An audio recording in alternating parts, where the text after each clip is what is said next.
Hello बच्चों, कैसे हैं आप लोग। आज हम लोग डिटर्मिनेंट का सेकेंड लेक्चर डिस्कस करेंगे। डिटर्मिनेंट हम लोग 12th का टॉपिक स्टार्ट कर चुके हैं। पहला लेक्चर हम लोग डिटर्मिनेंट का आप लोगों को दे चुके हैं।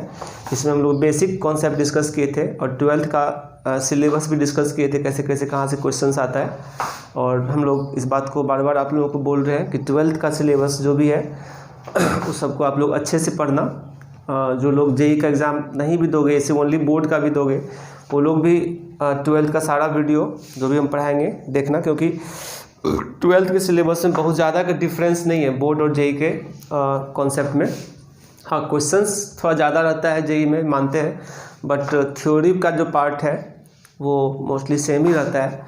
थोड़ा बहुत डिफरेंस, मतलब 10-20% का डिफरेंस है। जैसे कि 11th का टॉपिक में हम ऐसा कभी नहीं बोलते थे। 11th के टॉपिक में बहुत ज़्यादा का डिफरेंस था, यानी हम कह सकते हैं कि 20% पढ़ने से बोर्ड कंप्लीट हो जा रहा था और 80% एक्स्ट्रा पढ़ना पड़ता था जेई के लिए, ठीक है, सारे टॉपिक में ऑलमोस्ट, ठीक है। लेकिन 12th में ऐसा नहीं है। 12th का हर टॉपिक, जैसे अभी डिटर्मिनेंट का बात करें तो डिटर्मिनेंट में जेई के लिए जितना भी पढ़ना है लगभग उतना बोर्ड के लिए भी है। थोड़ा ग्रामर रूल एक्स्ट्रा है, लेकिन ग्रामर रूल से भी क्वेश्चन सीबीएसई में कभी कभी आ ही जाता है। तो हम लोग पूरा सिलेबस को अच्छे से समझेंगे।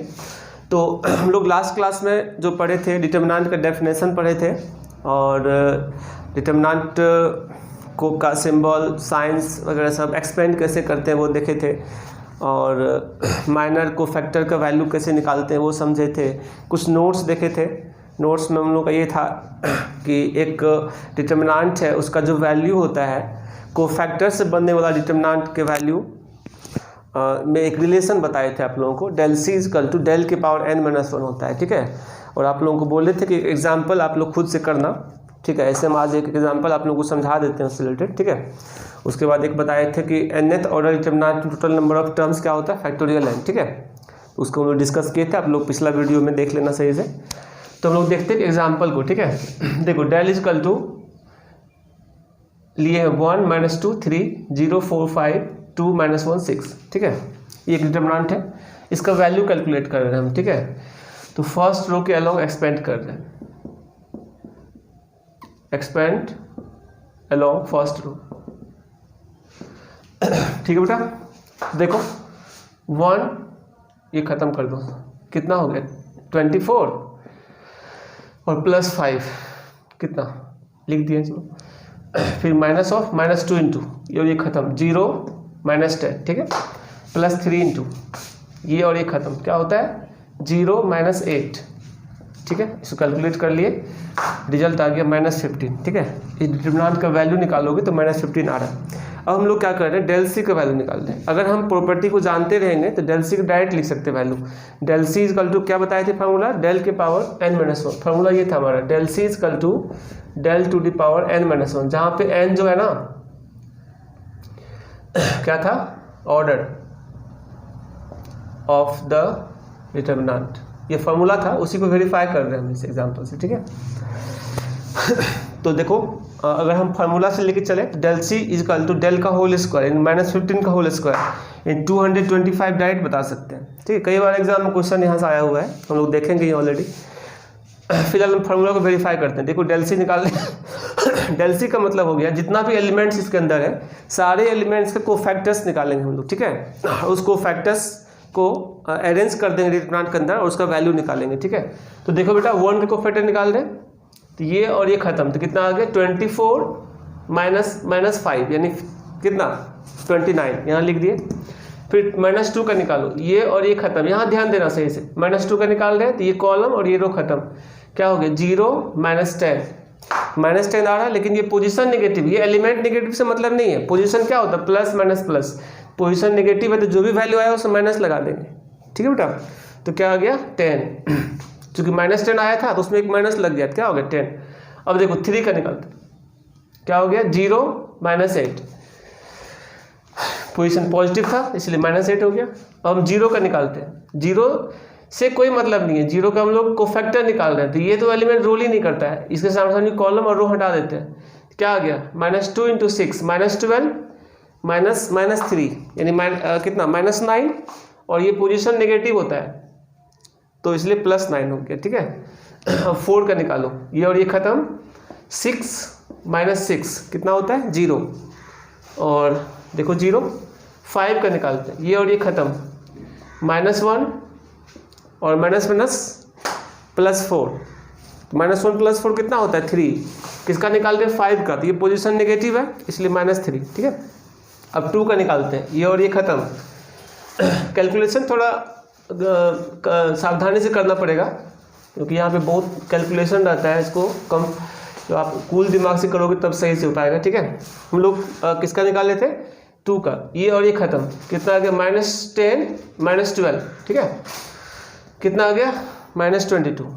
फिर -1 के निकालते हैं, ये और ये खत्म, 5 -0 5, बट पोजीशन नेगेटिव है इसलिए -5। 6 का निकालते हैं, क्या आ गया 4 -0 4, पोजीशन पॉजिटिव 4।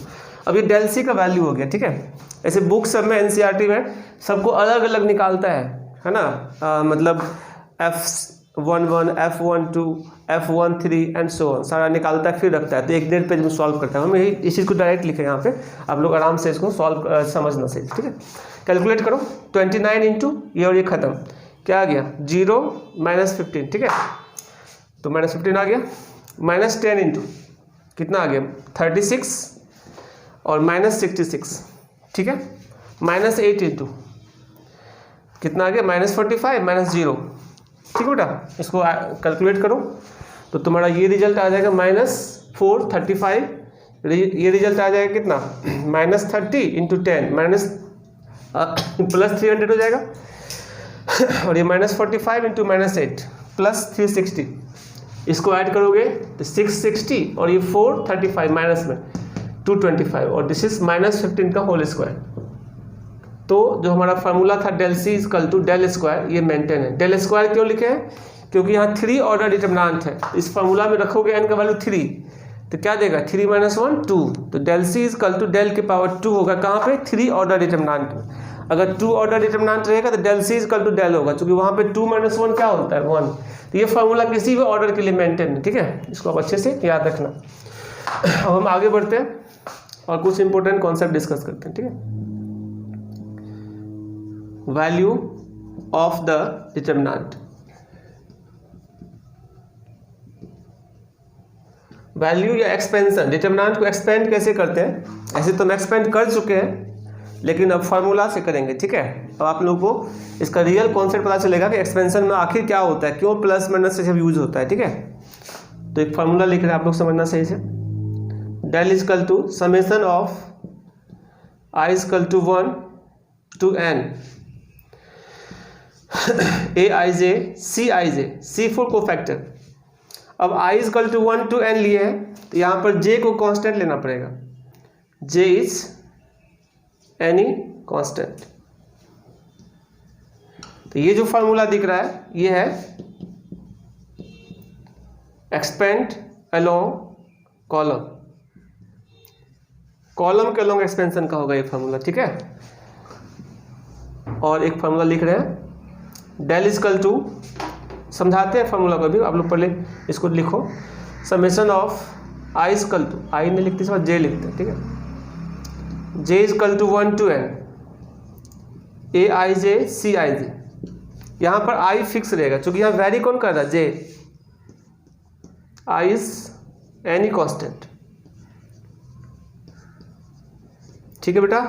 तो ये जो कहलाएगा, चूंकि यहाँ पे जो भी कांस्टेंट रहेगा i को जो भी वैल्यू लोग मानेंगे उसके अकॉर्डिंग एक्सपेंशन माना जाएगा, दैट इज एक्सपेंशन अलोंग रो।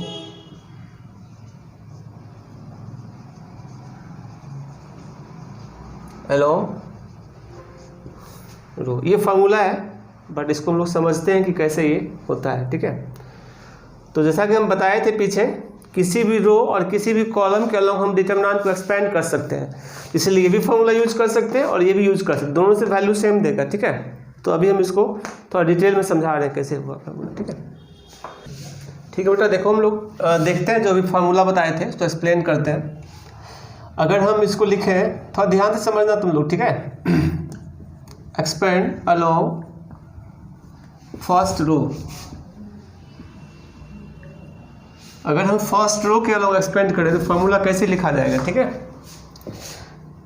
जो डेल है वो लिखा जाएगा summation of j equal to 1 to n a 1, j J variable रहेगा और आई का वैल्यू 1 फिक्स हो जाएगा, और C1, J, C4 कोफैक्टर जो पीछे पढ़े थे, ठीक है।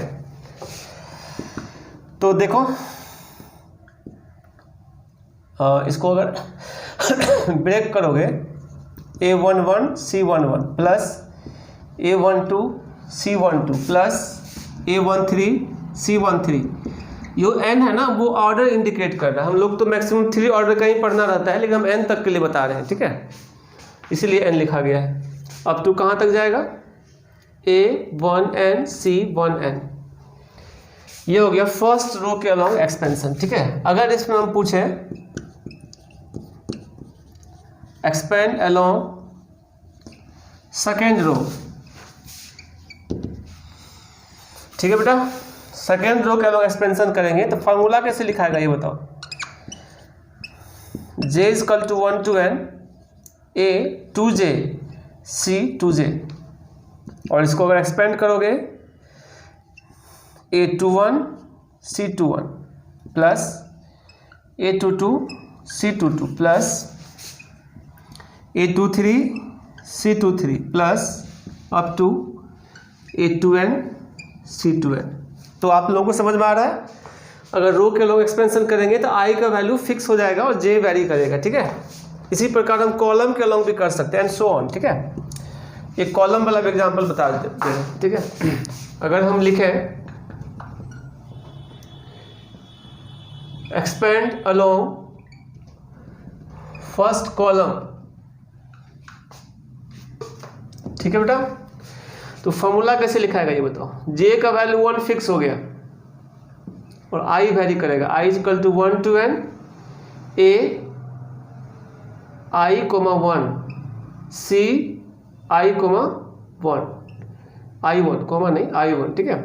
तो इसको एक्सपेंड करो, A11 C11 plus A21 C21 plus A31 C31 plus last में क्या होगा AN1 CN1, ठीक है।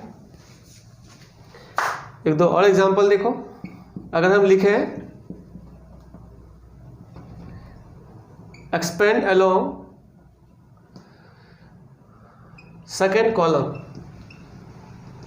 तो फॉर्मूला कैसे लिखाएगा।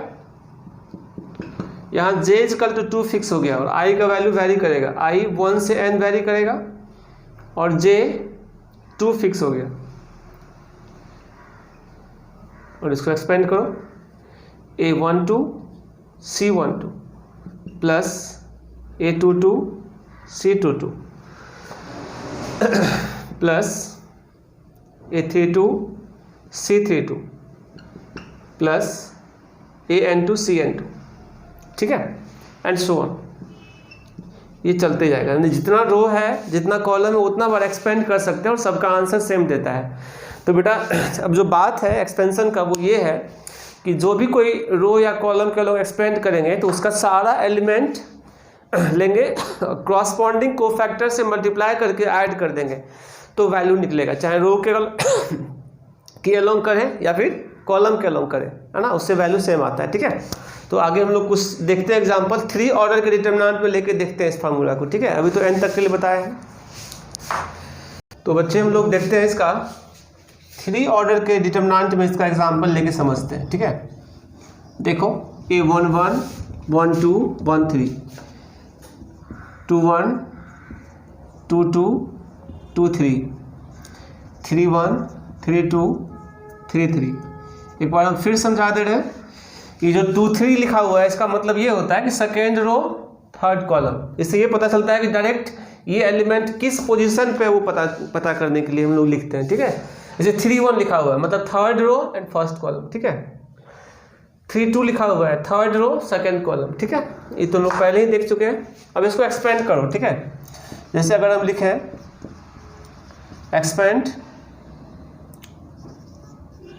अलोंग फर्स्ट रो, ध्यान से समझना, अगर फर्स्ट रो के अलोंग एक्सपेंशन करेंगे तो डेल इक्वल टू, अगर फार्मूला लिखे ऐसे लिखना जरूरी नहीं है, वो तो समझाने के लिए लिखे थे ना, डायरेक्ट एक्सपेंड कर देते हैं हम लोग, लेकिन अभी समझने के लिए हम लोग लिख रहे हैं तो इसलिए डिटेल में बता रहे हैं, ठीक है।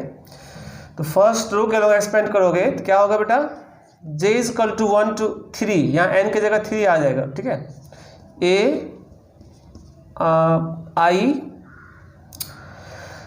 आई 1 फिक्स हो जाएगा, ठीक है। तो i की जगह पे हम 1 लिख देंगे, aij और a1j c1j, ठीक है। और इसको एक्सपेंड करो, a11 c11 plus a12 c12 plus a13 c13, ठीक है बेटा। और देखो कोफैक्टर किस पर डिपेंड करता है, माइनर पे, समझ रहे हो। कोफैक्टर समझते हो ना, a11 लिखते हैं तो क्या c11 लिखेंगे, क्या करेंगे, ये और ये खत्म, 4 बच गया, इसको सॉल्व करते हैं, इतना इंटू इतना माइनस इतना इंटू इतना, जो भी वैल्यू होगा हम लोग पीछे के लेक्चर में डिटेल में बताए थे। अब इसका माइनर में कन्वर्ट करेंगे तो क्या देगा, c11 इक्वल टू m11, कैसे, 1 + 1 इवन है इसलिए प्लस होगा, 1 + 2 क्या है ऑड, तो माइनस में हो जाएगा, 1 + 3 क्या है इवन, तो प्लस में हो जाएगा। तो देखो क्या होगा, a11 m11 माइनस ये माइनस में कन्वर्ट हुआ है, ठीक है, a12 m12 प्लस ये प्लस हो जाएगा, ठीक है, a13। अब आप लोगों को समझ में आ रहा होगा क्यों प्लस माइनस प्लस लेते हैं, इसका मेन रीजन कोफैक्टर है, ठीक है। वो तो हम रफली समझाए थे उस टाइम कि साइन कन्वेंशन है, ऐसे याद रखना, plus minus plus minus plus minus, वो ऐसे ही बताए थे, ठीक है। अब इसका रियल में जो रीजन है प्लस माइनस प्लस आने का वो ये है, ठीक है। इसको आप लोग समझना अच्छे से। अगर हम और एक्सपेंड करें तो आप लोग माइनर के बारे में तो जानते ही हो, क्या होता है, a11 m11 लिखो तो ये और ये खत्म, क्या हो जाएगा, a22 a23 a32 a33, ठीक है, माइनस a12 इंटू ये और ये खत्म, क्या होगा, a21 23 a31 33, ठीक है, और प्लस a13 इंटू क्या लोगे, ये कॉलम और ये रो हटा दो, ये चारों लिखो, ठीक है, a21 a22 a31 और a32। अब इसको एक्सपेंड करने आता है, क्रॉस मल्टीप्लाई करके हम लोग वैल्यू निकालते हैं। तो मेन रीजन ये है डिटरमिनेंट कैसे एक्सपेंड होता है, फॉर्मूला से ऐसे होता है, ठीक है। अब देखो एक और एग्जांपल बताते हैं, एक्सपेंड अलोंग, मान लो सेकेंड रो करते हैं इसको सेकेंड रो से एक्सपेंड करते हैं, ठीक है। तो फार्मूला कैसे लिखेंगे, इसे फार्मूला भी समझा दे रहे हैं, फार्मूला लिखने का जरूरत नहीं पड़ता, डायरेक्ट हम लोग जानते हैं माइनस प्लस माइनस और उसके अकॉर्डिंग हम लोग सॉल्व करते हैं, बट प्रोसेस चलाते हैं इस चीज़ को, ठीक है। देखो समेशन ऑफ क्या लोगे, j equal to 1 to 3 a 2j c 2j, समझ गया, i का वैल्यू 2 फिक्स हो गया। अब इसको ब्रेक करो, a21 c21 plus a22 c22 plus a23 c23, और कोफैक्टर फिर किस में बन जाएगा, माइनर में बन जाएगा, तो क्या हो जाएगा, माइनस ऑफ a21 m21, ये प्लस होगा क्योंकि इवन है, ये और था तो माइनस हो गया, ठीक है, a22 m22 फिर माइनस a23 m23। अब m21 m22 m23 कैसे लिखेंगे पता है आप लोगों को, इसके अलग हम लोग इसको लिखते हैं, जैसे अगर लिखना है तो कैसे लिखेंगे, माइनस a21 m21 लिखो, तो m21 लिखने के लिए ये और ये खत्म, ये माइनर है, a12 a13, ठीक है, a32 और a21 लिख रहे हैं हम लोग, तो इसके सामने सामने रो और इसकी कॉलम खत्म हो गया, 1 2 1 3 3 2 3 3, ठीक है, प्लस a22 इंटू m22 लिखो, a11 a13 a31 33, ठीक है, माइनस a23 लिखो, क्या होगा, a11 a12 31 32। अब इसको एक्सपेंड कर लेंगे तो किसी भी रो, अब एक कॉलम का एग्जांपल बता देते हैं, एक्सपेंड अलोंग, मान लो हम एक्सपेंड करते हैं फर्स्ट कॉलम, सबका वैल्यू सेम देगा, कैलकुलेट करोगे तो इसका जो रिजल्ट होगा वही इसका भी होगा, सबका वही होगा। 6 मेथड से एक्सपेंड कर सकते हैं, कैसे 6 मेथड, 1 2 3 मेथड रो से 1 2 3 मेथड कॉलम से, 3 6 मेथड से एक्सपेंड करेंगे और सबका आंसर सेम देगा, ठीक है। और इसको हम लोग पिछले क्लास में एग्जांपल करे भी थे कैसे सेम देता है, ठीक है। तो देखते हैं एक्सपेंड अलोंग फर्स्ट कॉलम। तो फॉर्मूला कैसे लिखोगे आप, डेल इजकल टू, यहाँ पे j का वैल्यू 1 फिक्स हो गया, i वेरी करेगा, i is equal to 1 2 3 a i1 c i1। अब इसको एक्सपेंड करो, a11 c11 प्लस, कोफैक्टर लिखते टाइम प्लस माइनस नहीं लगाना, कोफैक्टर को हटाएंगे जब माइनर में कन्वर्ट होगा तब प्लस माइनस अपने आप आ जाएगा, ठीक है। जो फार्मूला हमारा था कोफैक्टर से माइनर बनाने के लिए क्या फार्मूला था, यहाँ रफ पर लिख रहे हैं सी आई जे इजकल टू क्या था, -1 के power i plus J into M I J, ये फार्मूला था ना। तो यहाँ पर अगर -1 के पावर ऑड होगा तो क्या देगा माइनस, और -1 के पावर इवन होगा तो प्लस, यानी i प्लस जे का वैल्यू ऑड होगा तो माइनस, और i प्लस जे का वैल्यू इवन होगा तो क्या प्लस देते चला जाएगा, ठीक है। तो ये हम लोग पिछले क्लास में डिस्कस कर चुके थे, ठीक है।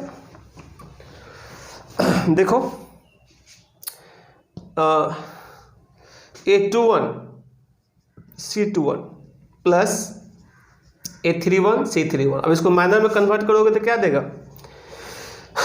A11 M11, ठीक है, माइनस A21 M21, ठीक है, और प्लस A31 M31। समझ में आ गया, ये फर्स्ट कॉलम है, इसके अलग एक्सपेंड किया गया है।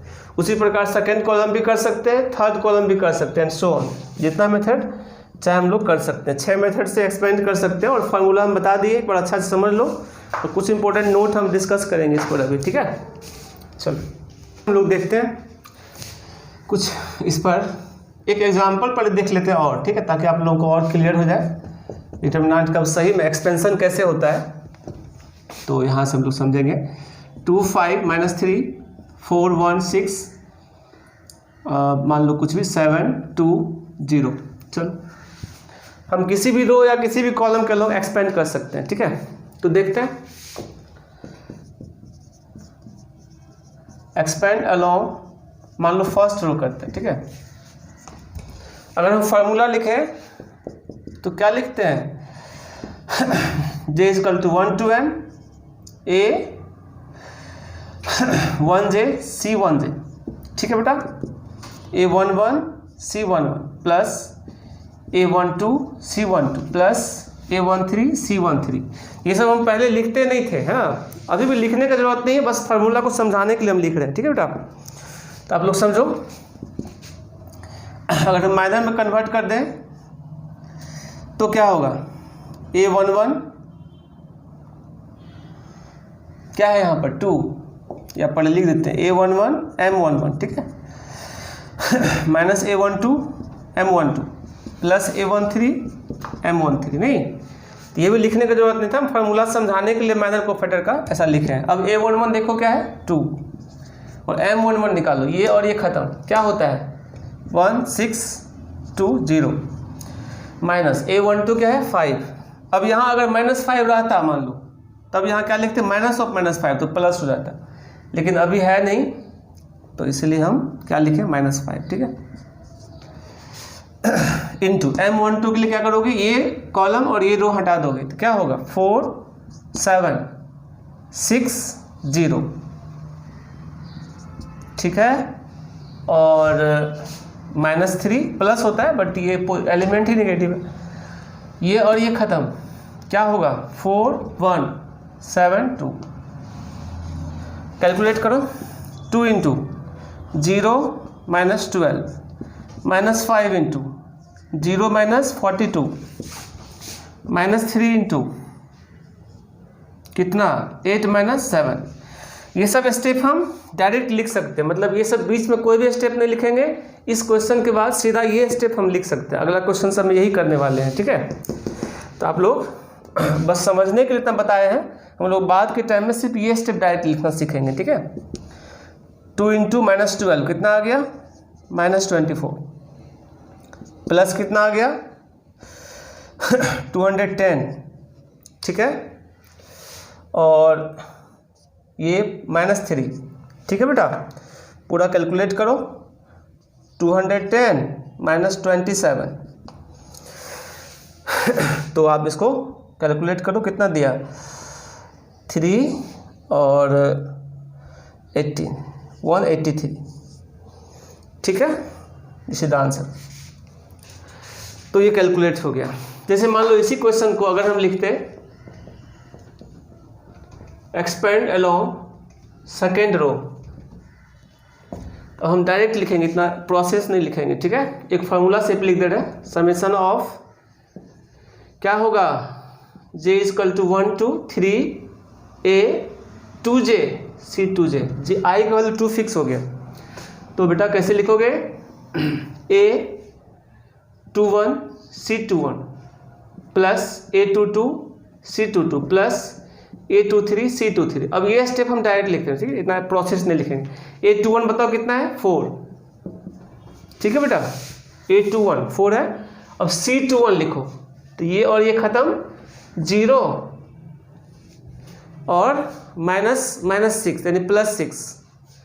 ठीक है, क्या हो गया ये देखो, 0 + 6 हो गया, बट ये पोजीशन क्या है, नेगेटिव, तो क्या लिखोगे -6। ये प्रोसेस को डायरेक्ट लिख रहे हैं। ठीक, प्लस a22 कितना है बताओ, 1,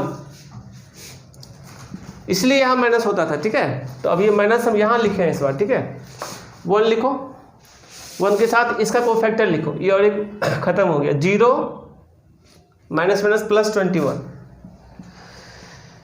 बट पोजीशन पॉजिटिव है इसलिए प्लस ही रह गया। चलो +2 3 कितना है, 6, ये और ये खत्म, कितना हो गया, 4 -35 कितना आ गया, -31, बट पोजीशन नेगेटिव है तो +31। अब इसको कैलकुलेट करो, ये हो गया -24, ये हो गया +21, ये हो गया प्लस कितना 186। ठीक है बेटा, यानी -3 + 186 कितना आ गया, 183। देखो इधर से भी यही आंसर आया था, इधर से भी यही आंसर आया। हम ये स्टेप ऐसे नहीं लिख करके कैसे लिखते थे हम लोग, जो हम लोग पीछे बताए थे वो हम लोग एक तरह से रफ करते थे। ठीक है, अब ये एक्चुअल प्रोसेस है डिटरमिनेंट सॉल्व करने का। ठीक है, तो बेटा हम ये बताए थे उस टाइम कि आप ये साइन याद रखना, क्या plus minus plus minus plus minus plus minus plus बताए थे। अगर हम एक्सपेंड करेंगे अलोंग सेकेंड रो, तो क्या बताए थे, माइनस होने के कारण क्या लिखेंगे, -4 इंटू, ठीक है, 5 -3 2 0। कैसे करते थे, इसके सामने सामने कॉलम और रो हटा देंगे, सब लिख देंगे। ठीक है, +1 इंटू, ये और ये हटा दो, 2 - 3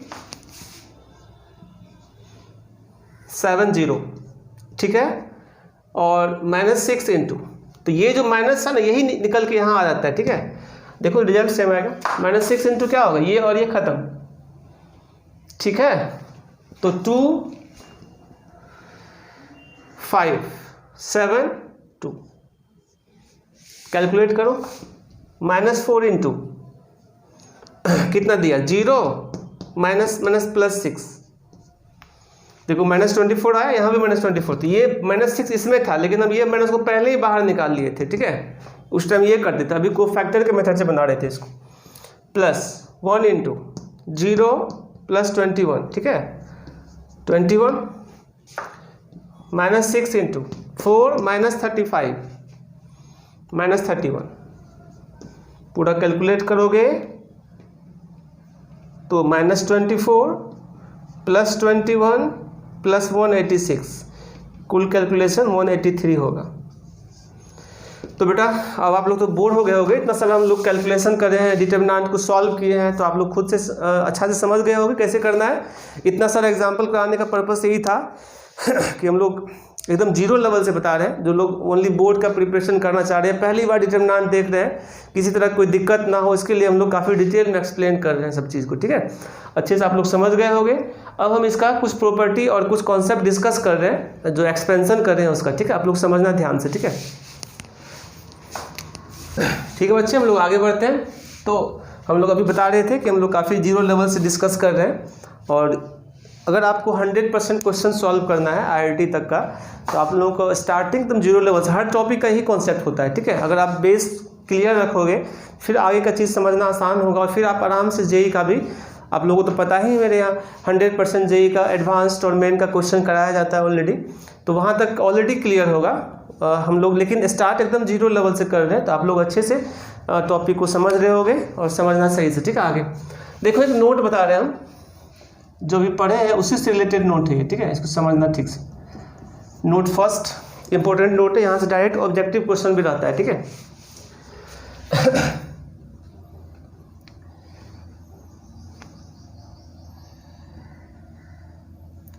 सम of product of elements and it's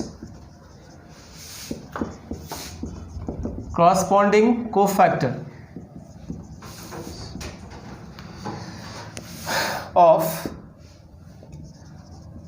any row or column of the determinant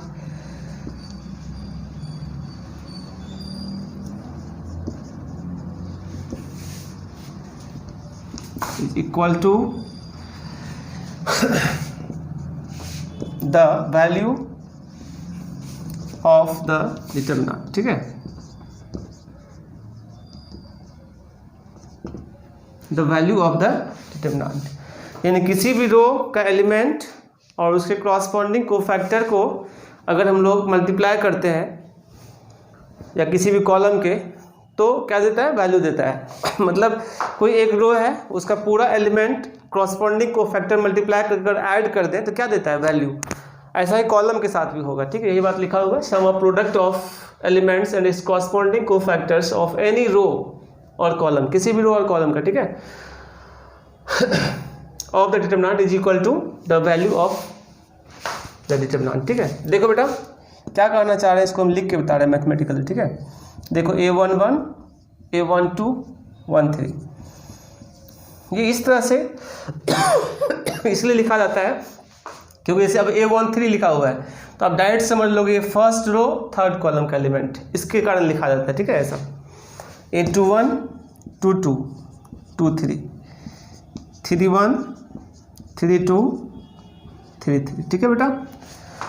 तो इसका वैल्यू लिखना है तो फर्स्ट रो के अलॉन्ग लिखो A11 C11, ठीक है, plus A12 C12 plus A13 C13। अब C की जगह पे कैपिटल A भी लिख सकते हैं, F भी लिख सकते हैं कोफैक्टर को, ठीक है। तो वो अपना देख लेना आप लोग।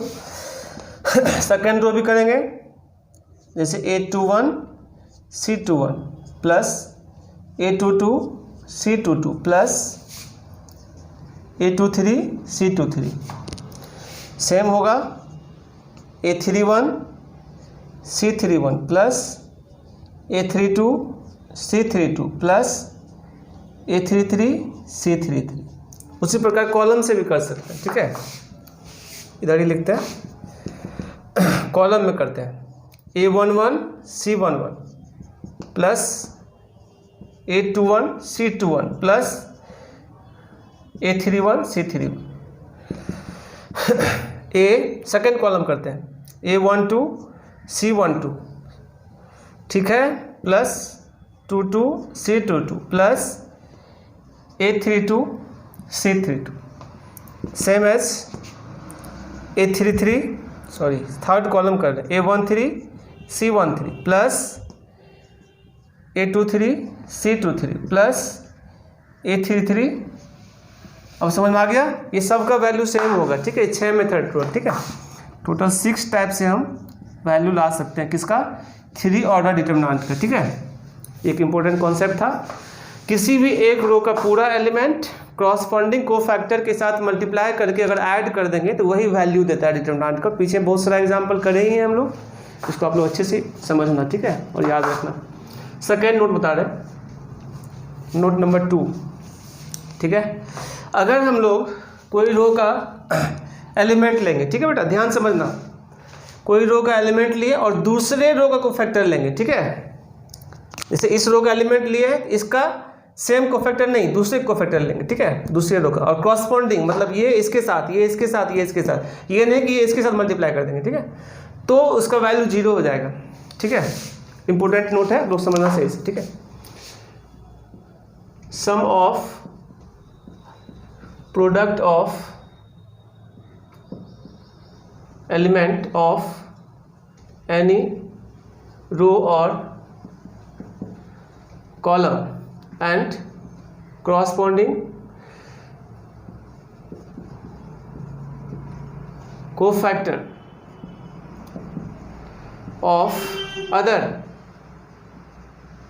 row, corresponding cofactors of other row or column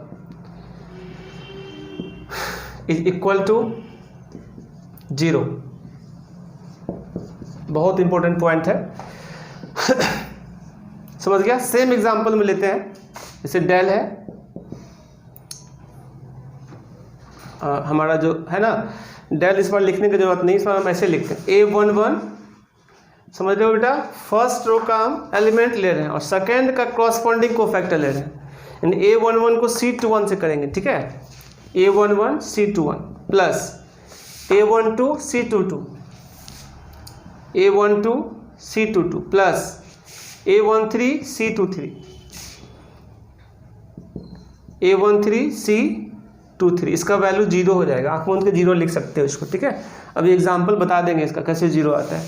उसी प्रकार फर्स्ट रो का एलिमेंट लेंगे और थर्ड का कोफैक्टर लेंगे और मल्टीप्लाई करेंगे, तब भी 0 होगा।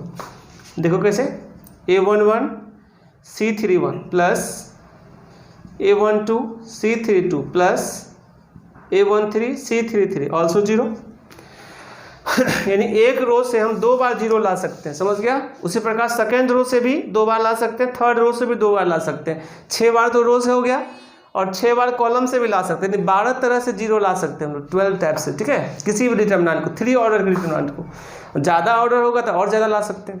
फिलहाल और देखते हैं, सेकेंड रो का एलिमेंट लो A21 और फर्स्ट रो को फैक्टर लेते हैं C11 प्लस A22 C12, हाँ C12 ये है, प्लस A23 और C कितना 13, इसका वैल्यू 0 होगा, समझ रहे हो आप लोग। So on. इसी प्रकार कॉलम से भी कर सकते हैं, कॉलम का एग्जांपल देते हैं, ठीक है। मान लो फर्स्ट कॉलम रो लेंगे, फर्स्ट कॉलम का एलिमेंट लेंगे और सेकेंड कॉलम को फैक्टर मल्टीप्लाई करते हैं, ठीक है। A11 C12 plus A21, corresponding word use किए हैं, यानी कि A11 C12 से होगा, ऐसा नहीं कि A11 को C22 से कर देना, तब नहीं आएगा, ठीक है, सामने सामने वाला करना है। A21 C22 plus A31 C32 also 0, समझ रहे हो, एंड सो ऑन, चलते जाएगा ये। और ये कितना तरह से ला सकते हैं बताओ आप लोग, 12 टाइप्स, ठीक है। कैसे 12 टाइप्स, तो एक रो से हम 2 बार 0 ला सकते हैं, फर्स्ट रो का एलिमेंट, सेकेंड का कोफैक्टर, फर्स्ट रो का एलिमेंट, थर्ड का कोफैक्टर, समझ रहे हो। इसी प्रकार 3 रो है, 3 रो को 3 दूनी 6 मेथड से 0 ला सकते हैं। उसी प्रकार 3 कॉलम है, फर्स्ट कॉलम सेकेंड का कोफैक्टर, फर्स्ट कॉलम थर्ड का कोफैक्टर, समझ रहे हो, सेकेंड कॉलम फर्स्ट का कोफैक्टर, सेकेंड कॉलम थर्ड का कोफैक्टर, सबका सब 0 होते जाएगा, ठीक है। ये इंपॉर्टेंट पॉइंट्स है, यहाँ से डायरेक्ट क्वेश्चन रहता है ना, जेई में भी क्वेश्चन आया हुआ है, यहाँ से हम लोग देखेंगे, पहले थ्योरी को समझो सही से, इसका एग्जांपल अभी हम करवाते हैं, ठीक है। जो नोट्स देखे हैं तो नोट फर्स्ट का तो आप लोग जानते ही हो, तो बस एक्सपेंड करे थे, बहुत सारा एग्जाम्पल करे थे, बट नोट सेकेंड का आप लोग जरूर चाहते होगे कुछ एग्जाम्पल में समझें, ठीक है। तो देखते हैं नोट सेकेंड को, ठीक है। कोई डिटरमिनेंट लेते हैं, कुछ भी ले लो, 2 3 5 4 6 -1 0 -2 7, चलो ये डिटरमिनेंट। सेकेंड नोट कर रहा है कि फर्स्ट रो का एलिमेंट लेंगे, सेकेंड या थर्ड का कोफैक्टर लेंगे, ठीक है, किसी का। उसी प्रकार सेकेंड रो का एलिमेंट लेंगे तो फर्स्ट या थर्ड का कोफैक्टर लेंगे, ऐसा कुछ भी करेंगे, ठीक है। तो हम क्या करने वाले हैं, लिख दे रहे हैं यहाँ पे A11 C21, ठीक है, फिर plus A12 first row second column, C22 plus A13 C23। तो हम लोगों को पहले पता है कि इसका वैल्यू 0 आने वाला है, ठीक है, बट हम निकाल के बताते हैं किससे 0 आता है, ठीक है। देखो बेटा A11 कितना है यहाँ पे 2, ठीक है बेटा। C21 निकालो, C21 ये है 4, इसका कोफैक्टर निकालो 4 का, ये और ये खत्म, कितना आएगा 21 प्लस 10। समझ गए, डायरेक्ट लिखते हैं ना, 21 प्लस 10, पोजीशन नेगेटिव है, 21 प्लस 10 31, पोजीशन क्या है नेगेटिव, तो -31 लिखोगे, ठीक है। प्लस A12 है 3 और C22 लिखो, ये और ये खत्म, कितना आ गया 14 - 0 14 हो गया, और पोजीशन पॉजिटिव है तो 14 ही रहेगा। चलिए प्लस A13 कितना है बेटा 5, C23 बताओ, ये और ये ख़त्म करो, तो -4 -0 -4, बट पोजीशन नेगेटिव है तो माइनस माइनस क्या हो जाएगा +4। समझ रहे हो, इसको कैलकुलेट करोगे और तुम लोग देखोगे कि 0 कैसे आता है, ठीक है। या कि -62, ठीक है, +42 +20, तो देखो -62 +62 कितना आ गया 0, और ये आना ही था। कुछ भी कर सकते हो, सेकेंड रो का एलिमेंट लेना, फर्स्ट का कोफैक्टर लेना, तुम लोग 2-3 मेथड से अपने से करके देखना 0 आ रहा है कि नहीं, खुद से एक्सपेरिमेंट करना, ठीक है। हम यहाँ पे कर दे रहे हैं, एक एग्जांपल लिख दे रहे हैं, आप लोग खुद से करना। जैसे A11 C31 ले लेते हैं, plus A12 C32 plus A13 और C33, इसका वैल्यू तुम लोग कैलकुलेट करके देखना 0 आ रहा है या नहीं आ रहा है, ठीक है। खुद से कॉपी निकाल के इसको कैलकुलेट करना, ठीक है।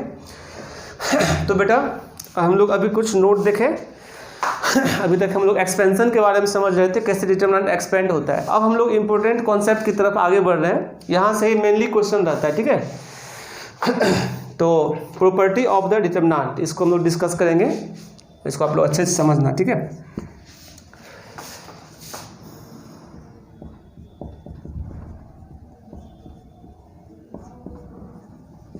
Properties of the determinant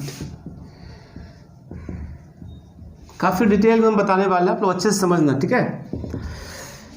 determinant का वैसे तो प्रॉपर्टी बुक सब में 5-6 रहता है, 6 बुक रहता है NCERT सब में, लेकिन हम यहाँ पे काफ़ी डिटेल में बताएंगे, ठीक है। तो हम लोग यहाँ पे बहुत सारा प्रॉपर्टी डिस्कस करेंगे, ठीक है, समझने की कोशिश करना। First, if we interchange rows and columns then value of the determinant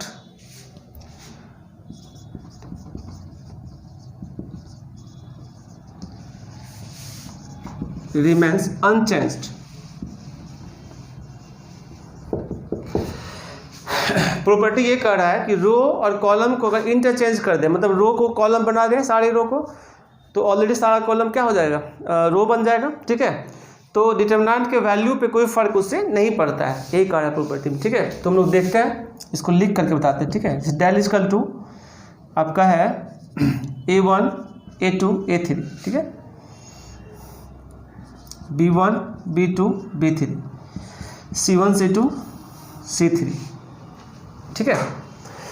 अगर हम इसको इंटरचेंज कर दें, यहाँ पे सिंबल ऐसे लिखेंगे, रो कॉलम इंटरचेंज, समझ रहे हो, मतलब रो बन गया कॉलम और कॉलम बन गया रो। इंटरचेंज का सिंबल ये होता है, ठीक है, दोनों साइड एरो देते हैं।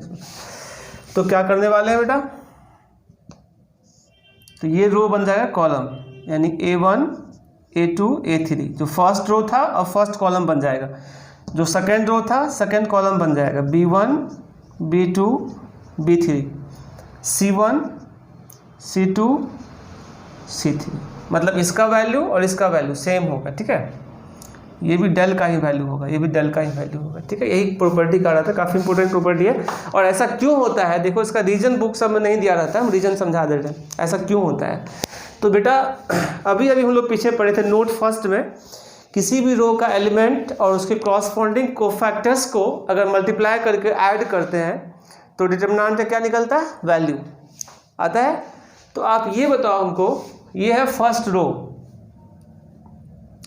रो का एलिमेंट और उसके क्रॉसपोंडिंग कोफैक्टर मल्टीप्लाई करेंगे, पोजीशन भी देखो सेम होता है, प्लस माइनस प्लस, समझ रहे हो। और फर्स्ट कॉलम का भी पोजीशन सेम होता है, प्लस माइनस प्लस। तो तुम ये बताओ फर्स्ट रो के अलोंग एक्सपेंड करें या फर्स्ट कॉलम के अलोंग एक्सपेंड करें, क्या उससे वैल्यू में फर्क पड़ेगा, नहीं पड़ेगा। तो हम ऐसा करते हैं, इस डिटरमिनेंट को फर्स्ट रो के अलोंग एक्सपेंड कर देते हैं, ठीक है।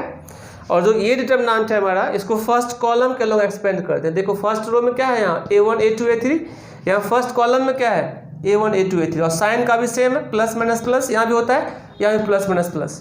तो क्या कोई फर्क पड़ेगा उससे वैल्यू निकालने में, इसीलिए कोई फर्क नहीं पड़ता है। रो और कॉलम इंटरचेंज कर जाने से साइन का भी पोजीशन सेम रहता है और बाकी कोफैक्टर तो मल्टीप्लाई करना ही रहता है। किसी भी रो का पूरा एलिमेंट को क्रॉसपोंडिंग कोफैक्टर से मल्टीप्लाई करके क्या करना रहता है, ऐड करना रहता है। तो ऑब्वियसली है कि रो के अलोंग तुम एक्सपेंड करो या कॉलम के अलोंग, वैल्यू पे कोई फर्क नहीं पड़ना है। इसीलिए प्रॉपर्टी कह रहा है कोई भी डिटरमिनेंट है अगर रो और कॉलम को आपस में बदल दो, इंटरचेंज कर दो, उससे वैल्यू में कोई फर्क नहीं पड़ता है, ठीक है। तो इस पर एग्जाम्पल भी देने की जरूरत नहीं, आप लोग समझ गए हो अच्छा से, ठीक है। हम लोग अगला प्रॉपर्टी में चलते हैं, ठीक है। ठीक है बच्चे, हम लोग आगे बढ़ते हैं। तो हम ये बता रहे थे आप लोगों को, जो प्रॉपर्टी हम लोग स्टार्ट किए हैं अभी, फर्स्ट प्रॉपर्टी बताए हैं, रो और कॉलम को इंटरचेंज कर देते हैं तो वैल्यू में कोई फर्क नहीं पड़ता। और भी कुछ प्रॉपर्टी है। जनरली स्टूडेंट का ऑब्जेक्शन ये रहता है कि डिटरमिनेंट में चूंकि जो बोर्ड लेवल का क्वेश्चन रहता है मैक्सिमम प्रूविंग वाला क्वेश्चन रहता है, डिराइव करने वाला ना, प्रूफ करिए ये कैसे हो रहा है। तो एक्चुअली मैक्सिमम लोग क्या करते हैं कि सारे क्वेश्चन को सॉल्व कर दिए, टेक्निक्स नहीं बताते हैं, बच्चे से खुद से सॉल्व नहीं हो पाता है क्वेश्चन, ठीक है। हम लोग देखते हैं अभी यूट्यूब पे सारे लोग वीडियो डालते हैं, कभी कभी देखते हैं किसी का तो बड़ा अजीब सा लगता है कि भाई जब आप सारा क्वेश्चंस को सॉल्व कर दोगे, वो भी एनसीईआरटी का, मैं ये बता रहा हूँ ठीक है, अब आईआईटी लेवल का क्वेश्चन है तो कुछ दिक्कत हो सकता है बच्चे को, तो मान लो फिर भी चलेगा। लेकिन ऐसा पढ़ाने से क्या फ़ायदा है कि एनसीईआरटी का भी क्वेश्चन बच्चे खुद से नहीं बनाए और टीचर को सारा सॉल्व करना पड़े, तो बेकार सा फिर बात हो जाएगा। तो आप लोग जैसे हम पढ़ा रहे हैं तो वीडियो को अच्छे से आप लोग समझना, फिर आप लोग जब हम बताएंगे क्वेश्चन बनाने के लिए बोलेंगे तब आप लोग बना के देखना एक क्वेश्चन में भी दिक्कत नहीं होगा। मतलब स्टैंडर्ड क्वेश्चन सब भी जो होगा, टफ क्वेश्चन सब भी, वो सब आप आसानी से ड्राइव कर सकते हो। उसका टेक्निक हम बताएंगे, कैसे क्वेश्चन को सॉल्व करना है, कैसे अप्रोच लेना है, वो इंपॉर्टेंट होता है। क्वेश्चन खुद से सॉल्व करना है, क्योंकि जब तक आप खुद से सॉल्व नहीं करोगे क्वेश्चन तो एग्जाम में फिर कैसे बनेगा। मान लो हम सॉल्व कर दिए तो फिर वो क्वेश्चन आप भूल जाओगे। मतलब आप देखते होगे अंडर 10th भी आप लोग पढ़े हो या 11th में पढ़े हो, जो टॉपिक या जो क्वेश्चंस आपके सर बताए हैं, चाहे किसी भी सब्जेक्ट का हो, फिजिक्स केमिस्ट्री या मैथ्स का, जो सर बताए हैं वो आपको एग्जाम के टाइम में फिर से रिवीजन करना पड़ता होगा। मतलब वो आपको खुद से नहीं बनता होगा, ठीक है। नोट्स में जाके रिवाइज करिएगा तब जाके बनेगा। और जो क्वेश्चन एक बार को खुद से बन जाता है वो लॉन्ग लाइफ आप कभी भी बनाओगे ना, कभी भी, तो खुद से ही बनेगा हमेशा, ठीक है। तो सभी लोगों का ये मोटिव होना चाहिए कि जो क्वेश्चंस हो वो खुद से सॉल्व हो जाए, मतलब उस हद तक कॉन्सेप्ट सीखें कि क्वेश्चन खुद से सॉल्व होना स्टार्ट हो जाए, ठीक है। और जब आप जितना क्वेश्चन आप खुद से सॉल्व कर लिए वही आपका अपना क्वेश्चन होता है और एग्जाम तक वो साथ देता है, ठीक है। और जितना भी क्वेश्चन खुद से सॉल्व नहीं हुआ है तो उसको आपको बार बार रिवाइज करना पड़ेगा, कम से कम एग्जाम से पहले तक में 2 या 3 बार उस क्वेश्चन को रिवाइज करना पड़ेगा। अगर कोई स्टूडेंट सोचो या कोई टीचर ऐसे पढ़ाते हैं कि मैक्सिमम क्वेश्चन सॉल्व कर दिए, मतलब या सारा क्वेश्चन एनसीईआरटी का सॉल्व कर दिए, ठीक है। अब सोचो कितना आपके साथ नुकसान होगा उससे। क्वेश्चन तो सॉल्व हो गया, नोट्स में आ गया, लेकिन एग्जाम तक में आप सोचो कि कम से कम जो बोले हम 3 बार रिवाइज करना है उस क्वेश्चन को, तो क्या आप ऐसा कर पाओगे कि पूरा सिलेबस को एग्जाम तक में 3 बार उस क्वेश्चन को फिर से बनाए? ये पॉसिबल ही नहीं है। अगर ऐसा हो कि जैसे एनसीईआरटी है या कोई भी बुक हम बनाते हैं, बोर्ड लेवल का हो चाहे जेई लेवल का हो, मान लो 10% या 20% क्वेश्चन में दिक्कत आया, नहीं सॉल्व हो पाया, वो आपके सर बताए, आप उस क्वेश्चन को टिक लगा के रख लोगे तो उसको आप 2 बार क्या 4 बार भी पढ़ सकते हो, 5 बार भी पढ़ सकते हो, उसी को सिर्फ रिवाइज करना है। क्योंकि जो क्वेश्चन 80% या 70% आपको खुद से सॉल्व हो चुका है वो आपको दोबारा से कभी भी रिवाइज नहीं करना पड़ेगा, ठीक है। तो इसका बेनिफिट यही होता है, कॉन्सेप्ट को सही से समझना और क्वेश्चन को कैसे बनाना है वो प्रैक्टिस करना है खुद से, ठीक है। तो आप लोग पहले जितना हम बताते हैं उसको समझना है ठीक से, अभी क्वेश्चन नहीं करना, वीडियो को ही बार बार रिवाइज करो, नोट कंप्लीट करो, उसके बाद जब हम क्वेश्चन पे आएंगे तो खुद क्वेश्चन कराएंगे पहले, और तब आप लोग बना कर देखना कोई भी क्वेश्चन खुद सॉल्व होगा, ठीक है। तो बेटा हम लोग आगे बढ़ते हैं, सेकेंड पॉइंट डिस्कस करते हैं, प्रॉपर्टी नंबर सेकेंड, ठीक है। If we interchange any two rows or any two columns, then sign of the determinant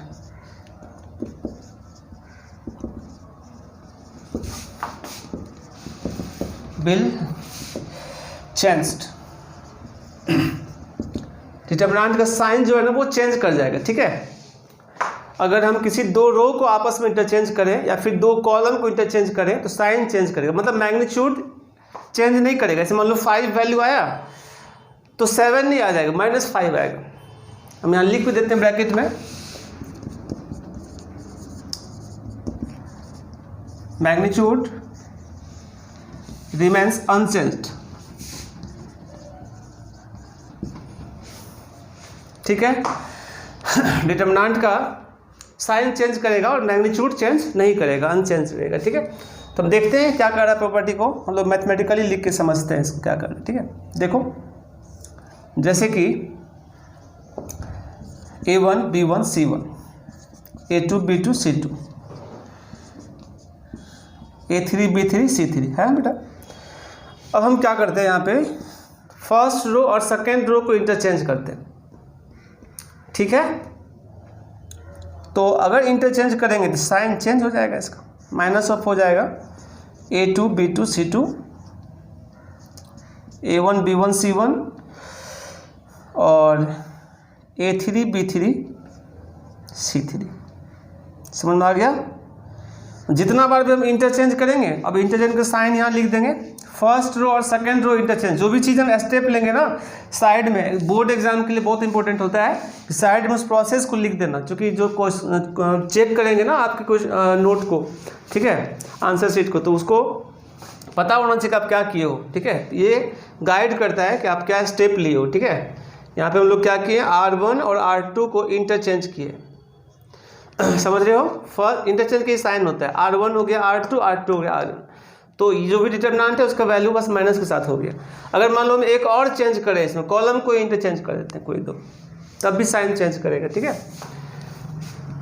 तो मान लो हम थर्ड और सेकंड कॉलम को इंटरचेंज कर देते, एक और माइनस बाहर देगा और माइनस माइनस क्या हो जाएगा, प्लस। क्या हो जाएगा फिर,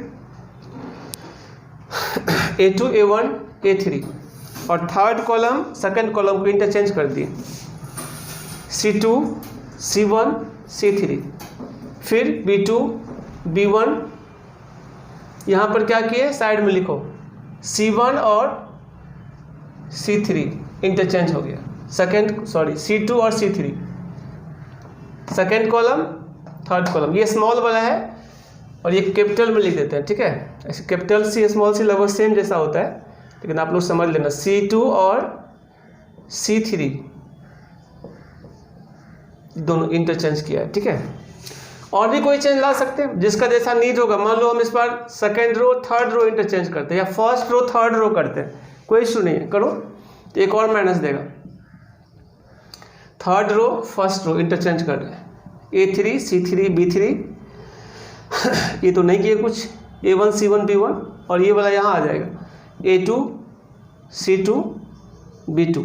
यहाँ पर क्या किए बताओ, R1 और R3 को इंटरचेंज किए। तो अब समझ में आ गया कि जितना बार भी इंटरचेंज करना होगा रो से रो को या कॉलम से कॉलम को, उतना बार साइन चेंज करते जाना, प्लस का माइनस, फिर माइनस हो गया तो प्लस, अल्टरनेट होते जाएगा, ठीक है। तो ये इंपॉर्टेंट प्रॉपर्टी है, इसका काफ़ी यूज होता है, ठीक है। हम लोग देखेंगे।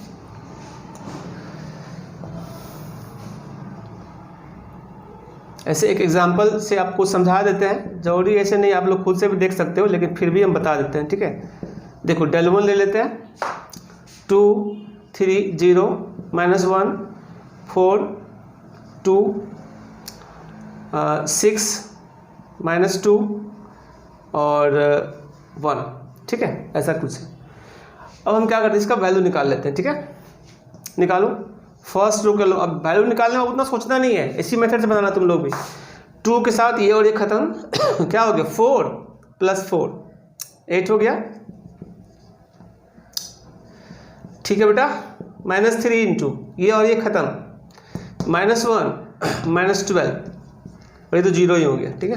कैलकुलेट करो, 8 × 2 कितना 16, -13 इंटू -3 प्लस कितना 39। कैलकुलेट करो, 5 और 55, ठीक है। इसका वैल्यू 55 आ गया। अब हम एक और डिटरमिनेंट लेते हैं del 2, और उसमें इसी डिटरमिनेंट को हम क्या करते हैं, इंटरचेंज करते हैं, फर्स्ट रो सेकेंड रो, उसका वैल्यू निकाल के देखते हैं क्या आ रहा है। सेम लिखते हैं, ठीक है। -1 4 2 2 3 0 और 6 -2 1।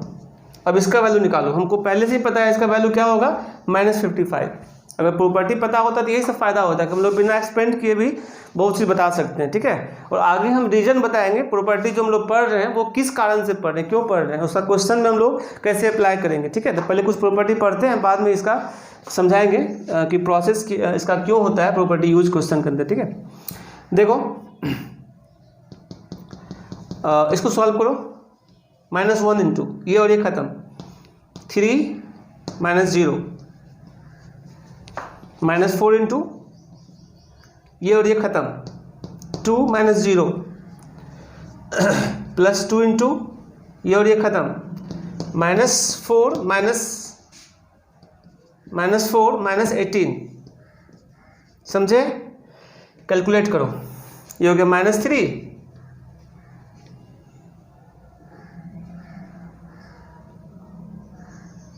ठीक है, ये हो गया -8